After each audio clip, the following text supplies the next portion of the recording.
ஒன்று சொல்ற எழுதி வச்சுக்கோங்க. இதுக்கு முன்னாடி இருந்தவங்க மாதிரியோ இல்ல இப்ப இருக்கிறவங்க மாதிரியோ ஊழல் செய்யவே மாட்டான்.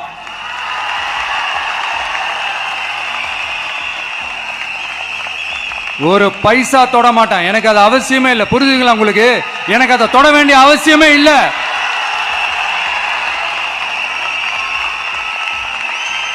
ஒரு துளி ஊழல் கரை கூட படியவே படியாது, படியவும் விட மாட்டான். நீங்க கேட்கலாம், இது என்ன சினிமாவா, இது என்ன முதல்வன் படமா, ஒரே நாள் நம்ம வந்து இவர் எல்லாத்தையும் கிளீன் பண்ணிடுவாரான்னு நீங்க கேட்கலாம்.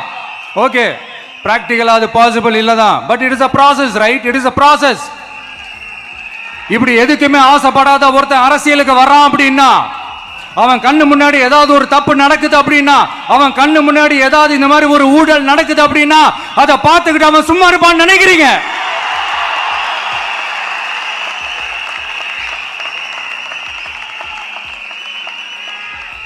அதனால இந்த தீய சக்தியா இருக்கட்டும், இந்த ஊழல் சக்தியா இருக்கட்டும், ரெண்டு பேரும் தமிழ்நாட்டை ஆண்டவை கூடாது.